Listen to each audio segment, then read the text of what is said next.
Now see here, fungal disease, the infection caused due to the fungi. कोणते कोणते फंगीचे genre infection घडून आणू शकतात ह्यूमन बीइंग मध्ये?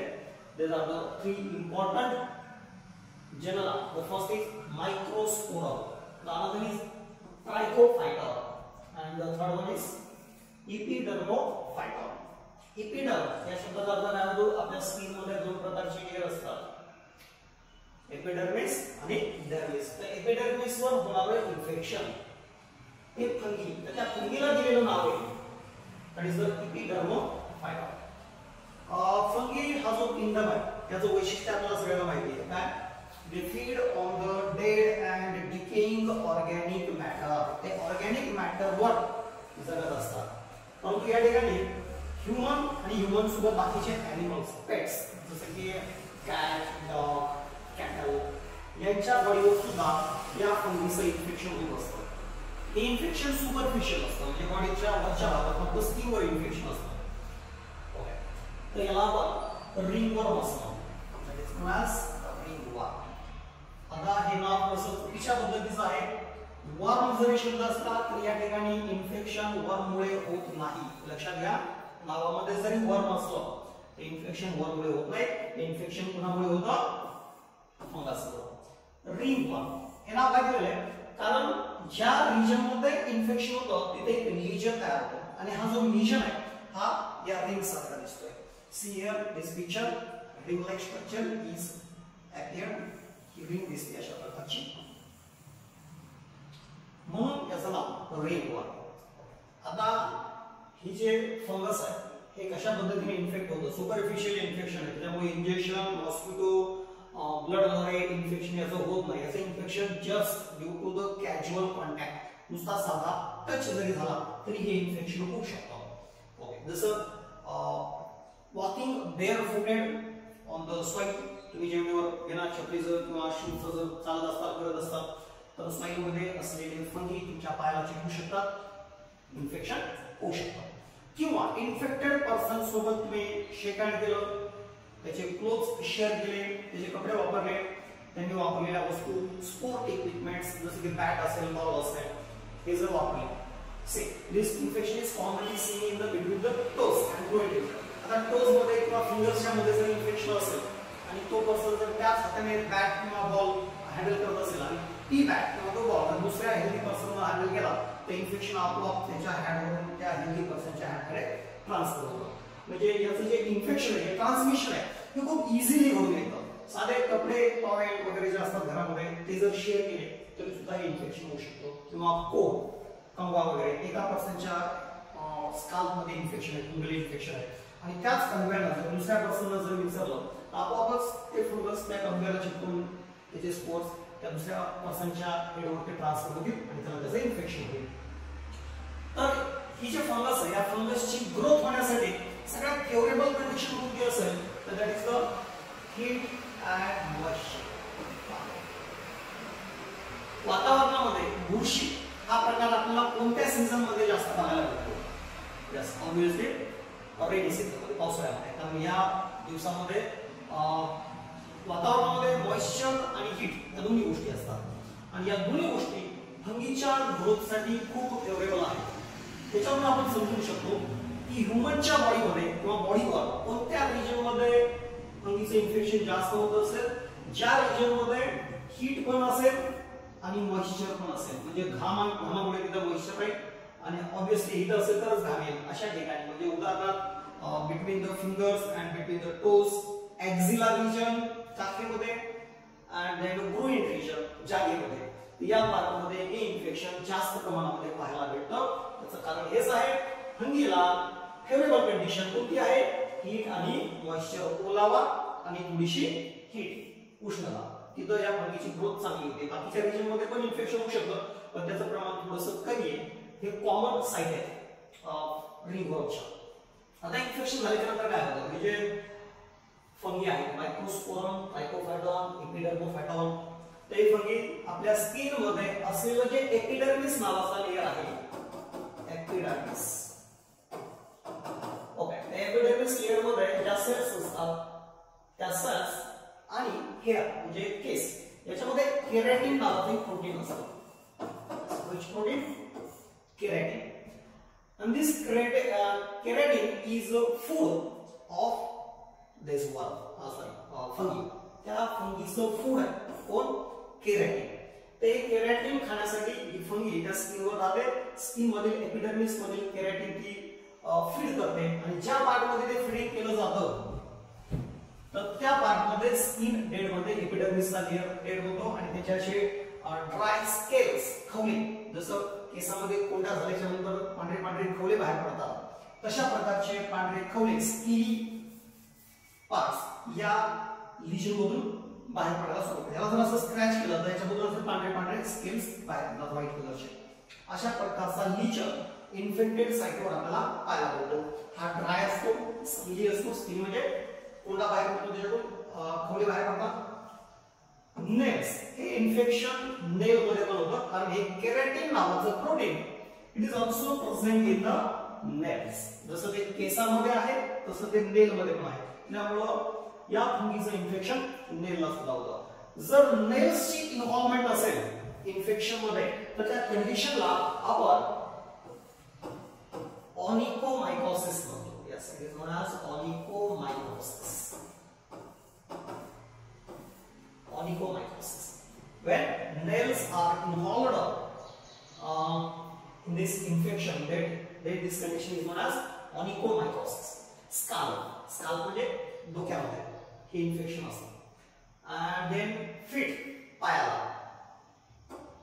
जर इन्फेक्शन असेल तर त्या कंडिशनला आपण ॲथलेटिस फीट म्हणतो. ॲथलेटिस feet.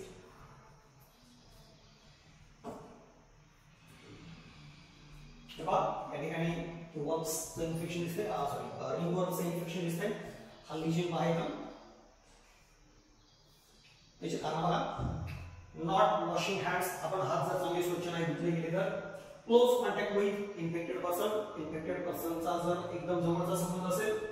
Damp skin for extended time म्हणजे त्या पर्सनचा हात पाय किंवा बॉडीचा कोणताही भाग सतत जर पाण्याच्या संपर्कात राहत असेल, सतत ओला राहत असेल तर इन्फेक्शन होण्याचे चान्सेस जास्त असतात कारण मॉइस्ट रिजन मध्ये फंगीची ग्रोथ जास्त होते. सिया बिटवीन द फिंगर्स या रिजन मध्ये इन्फेक्शन आहे. हे खूप जास्त वाढलेलं इन्फेक्शन आहे. हे बघा स्काल्प मध्ये जर इन्फेक्शन असेल तर त्या कंडिशनला आपण टीनिया कॅपिटिस म्हणतो. Ringworm of the skull. डोक्यामध्ये जर इन्फेक्शन असेल then it is known as tinea capitis. नेल मध्ये इन्फेक्शन असेल तर ऑनिकोमायकोसिस. आणि जर पायाला इन्फेक्शन असेल, तळपायाला इन्फेक्शन असेल then it is known as athletis fit. athletis fit. athletis म्हणजे कोण? जे खेळाडू असतात, खेळाडूंना आपण athletis म्हणतो. त्यांच्या पायाला हे इन्फेक्शन होण्याची शक्यता जास्त असते कारण एक्सरसाइज करत असताना, प्रॅक्टिस करत असताना मोस्ट ऑफ द टाइम ते पायामध्ये काही घालत नाही आणि इन्फेक्शन होण्याची शक्यता जास्त राहते. म्हणून या कंडिशनला आपण ॲथलेटिस फिट म्हणतो. जर पायाला इन्फेक्शन झालं तर त्या ठिकाणची जी स्किन आहे येलोइश कलरची बनते आणि त्याचे छोटे छोटे फ्रॅगमेंट्स पडायला सुरुवात होते. नखाला इन्फेक्शन झालं तर नखाचे सुद्धा तुकडे पडायला लागतात. नखाचा कलर सुद्धा बदलून जातो. येलोइश कलरचे नेल्स आपल्याला पाहायला मिळतात. तर अशा प्रकारचा हा रिंगवर्म नावाचा डिसीज आहे.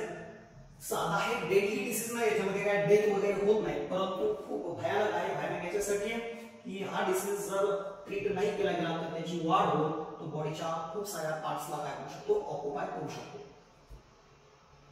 ओके, आता आपण वेगवेगळ्या प्रकारचे डिसीजेस बघितलेले आहेत.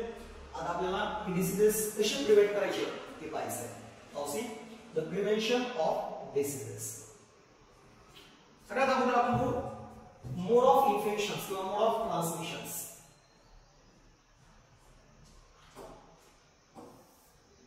There are different mode of transmission. The first is airborne disease. Airborne disease म्हणजे जे इन्फेक्शन हवेतून होतात, ड्रॉपलेट्स मधून होतात. जसं की आपण बघितलं कॉमन कोल्ड, कोविड-19, निमोनिया.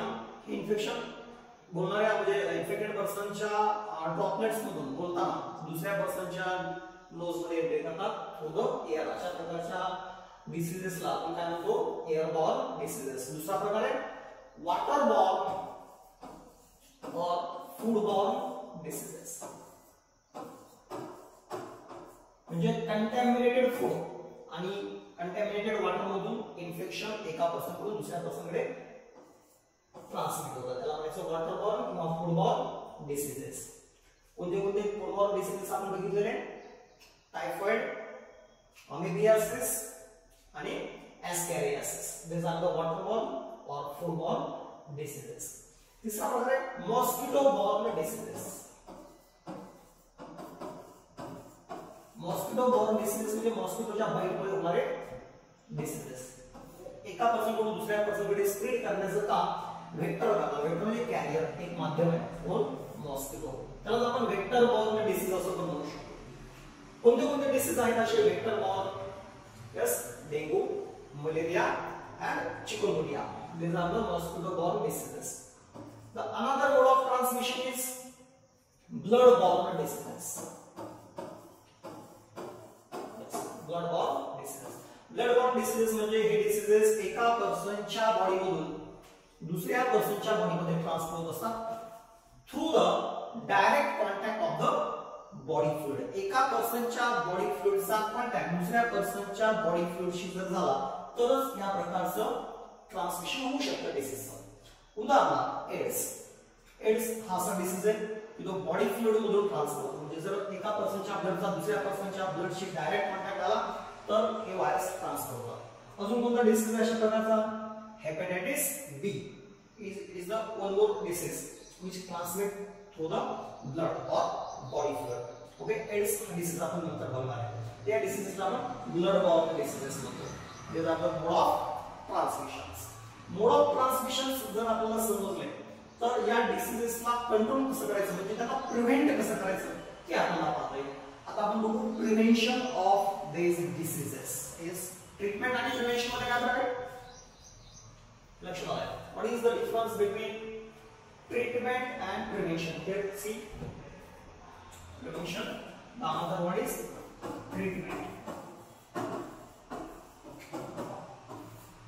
प्रिव्हेंशन म्हणजे प्रतिबंध आणि ट्रीटमेंट म्हणजे उपचार. प्रिव्हेंशन कधी करायचं असतं? डिसीज होऊ नये म्हणून.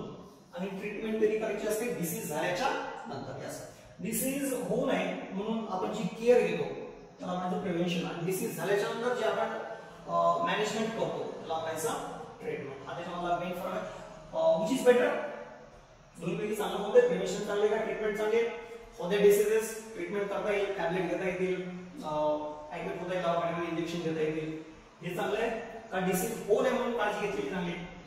Yes, always prevention is better than cure.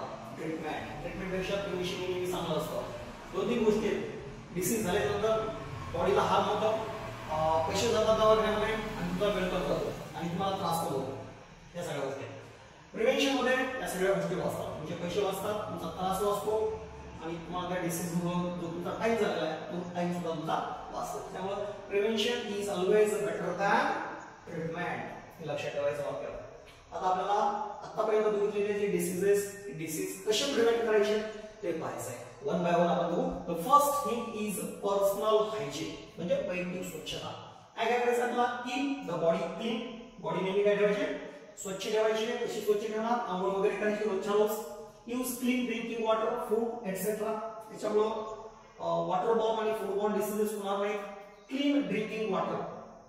Clean याचा अर्थ फक्त दिसायला स्वच्छ नाही, त्याच्यामध्ये कोणत्याही प्रकारचे पॅथोजन नसले पाहिजेत. मोस्टली फिल्टर वॉटर पॉसिबल असेल तर फिल्टर्ड वॉटर पिऊ शकता. ते पॉसिबल नसेल पाण्यामध्ये इन्फेक्शन, या दिवसामध्ये पावसाळ्याच्या दिवसामध्ये इन्फेक्शन होण्याची शक्यता जास्त असते. वॉटर कंटॅमिनेटेड होतं. तर या पिरियडमध्ये वॉटर उकळून थंड करून ठेवून द्यायचे आणि ते नंतर वापरायचे. त्याच्यामध्ये तुटीचं भांडं वापरणं खूप गरजेचं आहे जेणेकरून हात त्या पाण्यामध्ये बुडणार नाही. हे आपल्याला काळजी घ्यायची आहे. पब्लिक हायजीन ह्याच्यामध्ये पर्सनल हायजीन मध्ये अजून गेलं नेल्स. आपले नख वेळच्या वेळेला कापले गेले पाहिजेत. कारण बऱ्याच वेळेला काम करत असताना नखामध्ये घाम साठते, त्याच्यामध्ये काही स्पोर्स असतात, काही बॅक्टेरिया असतात आणि हात जर आपण प्रॉपर धुतले नाही, किती चांगले जरी धुतले कधी कधी तर त्या नखामध्ये हे बॅक्टेरिया बॅक्टेरिया स्पोर्स अडकून राहतात आणि ते नकळत कधीतरी आपल्या माउथ मध्ये एंट्री करतात आणि इन्फेक्शन होऊ शकतं. तर ते सुद्धा आपल्या पर्सनल हायजीन मध्ये. दुसरी गोष्ट washing hands with soap and hot running water. Running water मध्ये हात धुवायचा आहे, हा तसा नुसता बुचकाळायचा नाहीये, नळाखाली हात धुवायचा आहे. त्याचं कारण आहे हे सगळे जे पॅथोजन असतील हे सगळे खाली धुतले जावेत म्हणून रनिंग वॉटर. आणि कमीत कमी 10 ते 20 सेकंदापर्यंत हात नळाखाली साबण लावून चोळून धुवायचा आहे, जेणेकरून हे सगळे बॅक्टेरिया व्हायरसेस स्पोर्स हाताला चिकटलेले निघून जातील. कधी कधी हात धुवायचा आहे before meal and after the using of टॉयलेटचा वापर केल्याच्या नंतर. And for mothers after changing the diapers, बेबीचं डायपर चेंज केल्याच्या नंतर मदरनं सुद्धा सोपनं हात धुवायचा आहे. हे झालं पर्सनल हायजीन. Public hygiene. आता पब्लिक हायजीन मध्ये काय काय see proper disposal of waste and excreta. घरामध्ये तयार होणारा कचरा, कोणतीही जी घाण असेल घरामध्ये तिचं प्रॉपर डिस्पोजल करणं गरजेचं आहे. आपण नेक्स्ट चॅप्टरमध्ये बघणार आहे की डिस्पोज कसं करायचं आहे. And also excreta. Periodic cleaning and disinfection of water reservoirs, pools, क्रॉसपूल्स, टॅक्स. ठराविक दिवसानंतर, आठवड्याला, 15 दिवसाला आपल्या आजूबाजूचं वातावरण आपल्याला डिसइन्फेक्ट करायचं. वॉटर टँक असतील, जसे की आपली टाकी असेल पाण्याची, तिला धुणं गरजेचं आहे. आपल्या आजूबाजूला जे तलाव आहेत तिथं सुद्धा इन्फेक्शन कंटॅमिनेशन आहे का नाही याची वॉटरची टेस्ट करायची, ती व्यवस्थित फिल्टर होते का ते बघायचे. Avoid contact with infected persons of their belongings. Public hygiene मध्ये आपण खूप वेळेस गर्दीमध्ये असतो, गर्दीमध्ये खूप साऱ्या प्रकारचे लोक असतात. त्या सगळ्या लोकांना कोणत्या ना कोणत्या प्रकारचं इन्फेक्शन असण्याची शक्यता असते, त्याच्यामुळे एअरबॉर्न डिसीजेस होण्याची शक्यता असते. त्यामुळे यूज मास्क, आपण मास्क वापरू शकतो किंवा बाहेरून आल्याच्या नंतर हातपाय स्वच्छ धुणे हे आपण करू शकतो. Standard practice of hygienic in public gatherings. Control and eliminate vectors. मॉस्किटोचा कंट्रोल हे सगळ्यात महत्त्वाचं आहे, ज्याच्यामुळे कोणते कोणते डिसीज होतात, मलेरिया, डेंग्यू आणि चिकनगुनिया यांना कंट्रोल करण्यासाठी मॉस्किटोचं प्रमाण आपल्याला कधी करायचं ते कसं करता येईल.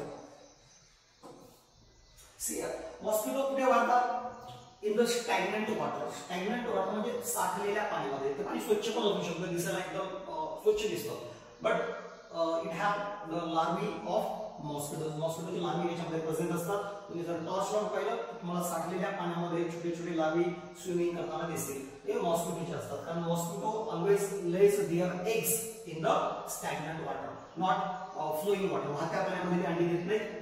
साठलेल्या पाण्यामध्ये मॉस्किटो अंडी देतात, अंडी घालतात आणि त्या अंड्यातून बाहेर पडलेले लार्वी तिथंच वाढतात, मॅच्युअर होतात आणि तिथून बाहेर पडतात. त्यामुळे सगळ्यात महत्त्वाचं काम जे आहे मॉस्किटोला कंट्रोल करण्याचं, त्याची वाढ कमी करण्याचं, तर ते म्हणजे drainage of the stagnant water. अशा प्रकारे साठलेलं पाण्याचं ड्रेनेज करणं हे खूप महत्त्वाचं आहे. आपल्या घराच्या परिसराच्या आजूबाजूला अशा प्रकारचे हौद, टाक्या, टायर वगैरे, कूलर या ठिकाणी पावसाचं पाणी साठवून आपण त्याची काय विल्हेवाट लावत नाही. किती थोडं जरी असलं तर त्याच्यामध्ये मॉस्किटो अंडी घालू शकतात. अशा प्रकारच्या लार्वी हे याच्यामध्ये तुम्हाला दिसतात. हे लार्वी या ठिकाणी आपल्याला पाण्यामध्ये दिसतील. तुम्ही जर टॉर्च लावून जर बघितलं हे साठलेलं पाणी, अशा प्रकारचं पाणी साठलं नाही पाहिजे आपल्या घराच्या आजूबाजूला. हे जर साठलं तर मॉस्किटोचं प्रमाण काय होणार आहे? वाढणार आहे. तर सगळ्यात महत्त्वाचं drainage of the stagnant water हे आपलं महत्त्वाचं काम आहे to prevent the diseases. Control and elimination of the vectors. आपण बऱ्याच वेळा घरामध्ये कूलरचा वापर करतो. उन्हाळ्यामध्ये कूलर वापरलेलं असतं, त्याच्यामध्ये पाणी भरलेलं असतं आणि पाणी भरल्यानंतर हे कूलर पाऊस पडल्यानंतर लगेच थंडी वाढते आणि कूलरचा वापर पण होतो. हे कूलर तसंच बाजूला पडलेलं असतं, पण त्याच्यामध्ये जे साठलेलं आपण टाकलेलं जे पाणी आहे तसंच राहतं. तर ते आपण क्लीन करत नाही, त्याला ट्राय करत नाही. या पाण्यामध्ये सुद्धा खूप सारे मॉस्किटोज काय होतात? वाढतात. ते सुद्धा आपल्याला क्लीन करणं गरजेचं आहे. Using mosquito nets. मच्छरदाण्यांचा वापर करणे जेणेकरून मॉस्किटोज बाईट होणार नाहीत. And cultivating the fishes, gambusia fishes and guppy fishes. Guppy मासेमाळा, तापटा हा लोगो तुम्ही कुठेतरी वाचला असेल, ऐकलं असेल. तर हे मासे काय करतात? आपण एखाद्या टँक मध्ये, आता बऱ्याच लोकांना हे पॉसिबल होत नाही की आपल्या टाकीमधलं साठवलेलं पाणी, कारण गावामध्ये शहरामध्ये 8-8 दिवस 15-15 दिवस कधी कधी पाणी येत नाही. मग अशा वेळेला सगळं पाणी फेकून देणं योग्य नाही. मग अशा वेळेला या टाक्यामध्ये मोठ्या टाक्या असतील तर तिला आपण या माशांचं काय करू शकतो? कल्टिवेशन करू शकतो. हे मासे त्या पाण्यामध्ये असणाऱ्या ज्या लार्वी आहेत मॉस्किटोच्या, त्या लार्वीला खाऊन टाकतात. आपोआपच मॉस्किटोचं प्रमाण कमी होतं. म्हणून गॅम्बुशिया फिशेस आणि गप्पी फिशेस हे आपण या ठिकाणी कंट्रोल करण्यासाठी वापरू शकतो. यस, स्प्रे असतात. खूप वर्षापूर्वी आपल्या ठिकाणी मलेरियाची साथ ज्यावेळेस खूप पसरली होती त्यावेळेस डीडीटी नावाचे chemical, DDT, it is very very dangerous, हे सगळीकडे स्प्रेड केलं होतं, त्याची फवारणी करण्यात आली होती. त्याच्यामुळं मॉस्किटोच्या ग्रोथवर बऱ्यापैकी कंट्रोल आला होता, परंतु डीडीटीचे बाकीचे एवढे भयानक दुष्परिणाम होते, नंतर त्याचा यूज थांबवला गेला, कारण त्याच्यामुळे बायोमॅग्निफिकेशन होऊ लागलं. बायोमॅग्निफिकेशन काय आहे हे आपण नंतरच्या चॅप्टरमध्ये बघणार आहे. ओके, तर it is very dangerous for all animals, त्याच्यामुळे त्याचं प्रमाण कमी केलेले, पण बाकीचे इन्सेक्टिसाइड्स स्प्रे आपण इथे वापरू शकतो. साठलेल्या पाण्यामध्ये मॉस्किटोची ग्रोथ होऊ नये म्हणून आपण हे करतो. खिडक्यांना अशा प्रकारची जाळी बसवणे जेणेकरून बाहेरचे मॉस्किटोज आतमध्ये येणार नाही आणि मलेरिया, फिलेरियासिस, डेंग्यू, चिकनगुनिया या प्रकारचे डिसीज आपण कंट्रोल करू शकतो. यस, हे झालं प्रिव्हेन्शन. प्रिव्हेन्शन आपल्या लक्षात आलं असेल, सगळ्या प्रकारचे डिसीजेस, मोड ऑफ ट्रान्समिशन आपण बघितलेत, तर त्यांना आपण अशा पद्धतीने प्रिव्हेंट करू शकतो. ब्लड बॉर्न डिसीजेसचं जे प्रिव्हेन्शन आहे तर ते मी एड्स हा पॉइंट शिकवताना तुम्हाला सांगितलं. Now see the common infection diseases in man, त्याच्यामध्ये सगळ्यात महत्त्वाचं ट्रीटमेंट. आता डिसीज झाल्याच्या नंतर काय केलं गेलं पाहिजे, तर त्यासाठी ट्रीटमेंट म्हणून आपण अँटीबायोटिक्सचा उपयोग करू शकतो. आणि प्रिव्हेन्शन मध्ये अजून एक महत्त्वाचं आहे, that is the vaccines and immunisation. बरेच डिसीजेस असे आहेत की जे होऊ नयेत म्हणून आपण वॅक्सिन्स देतो. तो कोणते कोणते वॅक्सिन्स साधारणपणे घेतले जातात ते बघा. Like smallpox, polio, diphtheria, pneumonia and tetanus. तर हे जे डिसीज आहे, स्मॉल पॉक्स म्हणजे याला डीबी म्हणतो आपण. डीबी नावाचा एक भयानक आजार होता, डेडली इन्फेक्शियस डिसीज. त्याच्यामुळे अनेक लोकांची डेथ झालेली आहे. पॉप्युलेशन न वाढण्याचे कारण हे इन्फेक्शियस डिसीजेस होते. डिप्थेरिया, टेटॅनस. बऱ्यापैकी आपल्या कंट्रीनं, इंडियानं वॅक्सिनेशनद्वारे ही डिसीजेस कंट्रोलमध्ये आणलेले आहेत. आता पोलिओच्या बाबतीत आपल्याला सर्टिफिकेट डिफेक्ट केलेलं आहे, ते आपण पोलिओचं कम्प्लिटली इरेडिकेशन केलेलं आहे. म्हणजे आपल्या देशामध्ये सध्या पोलिओची नवीन एकही केस आढळलेली नाही. ते कशामुळे पॉसिबल झालंय? Only due to the vaccines. वॅक्सिनेशनमुळे शक्य झालेलं आहे. आणि डिसीज झाल्याच्या नंतर काय करतो आपण, जर बॅक्टेरियल इन्फेक्शन असेल तर आपण अँटीबायोटिक्स देतो. अँटीबायोटिक्सनी most of the bacterial infections can be cured. Fungal डिसीजेससाठी अँटी फंगल ट्रीटमेंट वापरतो आणि व्हायरल डिसीजसाठी आपल्याकडे सध्या अजून चांगल्या प्रकारची ट्रीटमेंट अवेलेबल नाही. तो व्हायरल डिसीज कंट्रोल करण्यासाठी prevention is better than cure. आपल्याला प्रिव्हेन्शनच महत्त्वाचं आहे. ओके, अशा पद्धतीनं या सगळ्या डिसीजेसचं आपण प्रिव्हेन्शन आणि ट्रीटमेंट करू शकतो. यस, नेक्स्ट लेक्चरमध्ये आपण पाहू ह्यूमन इम्युनी सिस्टम.